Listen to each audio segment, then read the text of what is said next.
Hi everyone, this is David with Android Police, and we are here at Google's event in San Francisco launching the new Pixel phones.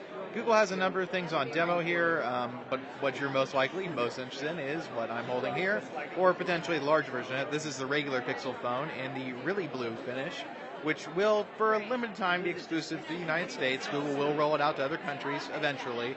It's not clear when exactly.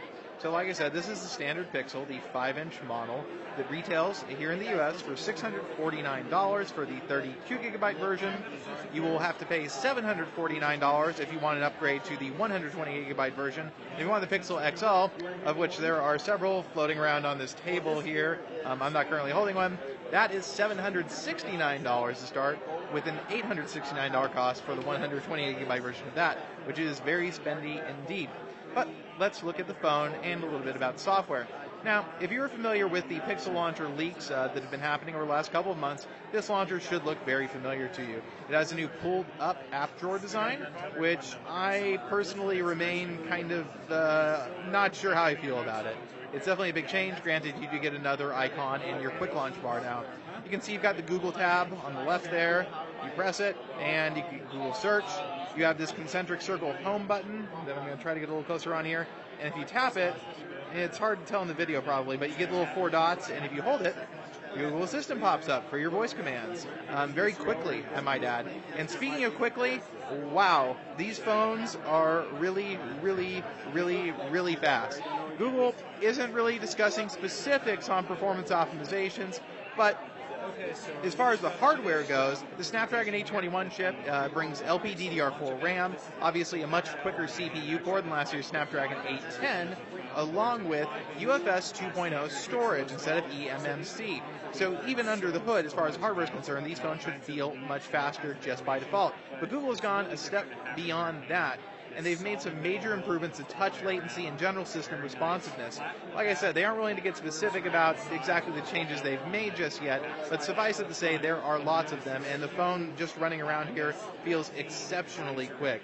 I mean, these are very, very fast phones. Everything feels very responsive.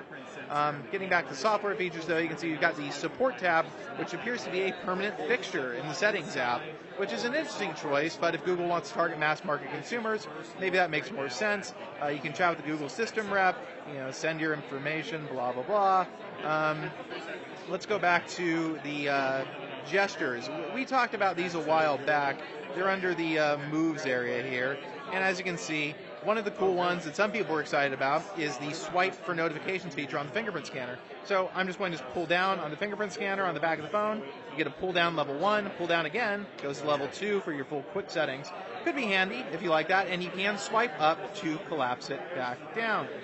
You can jump to the camera by doing a double twist. Let's see if I can get that to work. That's a little bit harder. I'm really bad at these gesture things. I might just suck at it. I'm not sure. There's also, oh wait, I think this is the flip camera that we want to enable. Let's try it again. Maybe not. Well, I may just be bad at this. It may just not be working right. I'll show you how quick the camera boots up, though. It is pretty impressive. Wrong button. It's really, really fast. Google says they've made some significant improvements to the HDR algorithm. Some of this has been allowed by the newer image signal processors in the Snapdragon 821 chip that allows them to speed up HDR Plus very significantly. So the processing time for photos should be much shorter than it was before, and the shutter lag should be substantially reduced as well. The actual camera tech and sensor tech feel probably fairly similar to last year's phones. I'm not too familiar with the actual technical specifications. As far as the look of the software, it's basically what we expected. This is Android 7.1. We can show you in the settings menu here. You see About Phone, Android 7.1, with an October 5th security patch level. And it generally looks like Android 7.0, just with a new launcher and some extra features in the settings menu. Now, one neat feature that we did talk about that you may have missed, though, that some people will probably or undoubtedly be happy to see, is if we get into display here. Sorry, I'm looking at my camera viewfinder and it's very hard to see. You can see there's a nightlight option. And so this will tint the screen at night. You can set up rules when it comes on to reduce the brightness of the blue pixels on the AMOLED display. This is very similar to Night Shift by Apple, Samsung's new blue light filter on the Galaxy Note 7. So it's definitely a valuable feature, nice to have for sure. There might be a few other things hiding in here that I'm not aware of, but out of the box you also get Google's brand new seamless updates that were introduced as part of Android 7.0. The Pixel phones will be the very first devices to offer seamless updates on Android. Seamless updates probably won't come to any older devices. Google said that when they announced them. It would be too difficult, require major repartitioning of the storage to achieve, and it just wouldn't be probably a good experience to try to implement. So these will be the first phones where you will download a system update in the background, it will install, and you'll just reboot the phone, and it's going to be updated, which should be great now that you're getting monthly security patches. And coupled with the new just-in-time compilation that should reduce the amount of app optimization time on the phone, should make updates feel a lot quicker. So this phone seems very much to, or these phones I should say, seem very much to have been designed around being fast. And that seems to be, a good priority to have for Google. Now, other things that I can't really talk to you about right now, obviously, can't tell you how long the battery's going to last. I can't really tell you how good the camera is. I can tell you, hardware as far as look and feel. I really like the blue version. A lot of people do not like the white front though, because you have that sensor window right there, and the blue outline is contrasting, and it's a matter of personal taste. I will say the blue has me a little starstruck right now. Whether that will be true, a month from now, I don't really know, but I like it, definitely. And as far as the bezels, well, they are what they are. They are pretty chunky on this regular Pixel. They are a little less apparent on the XL, of course, just owing to proportions. But overall, the phone feels nice to hold. And actually, Google talked about this briefly. It's very hard to see on camera, but the phone is actually thinner at the bottom than it is at the top. You might be able to just barely kind of perceive that here on camera.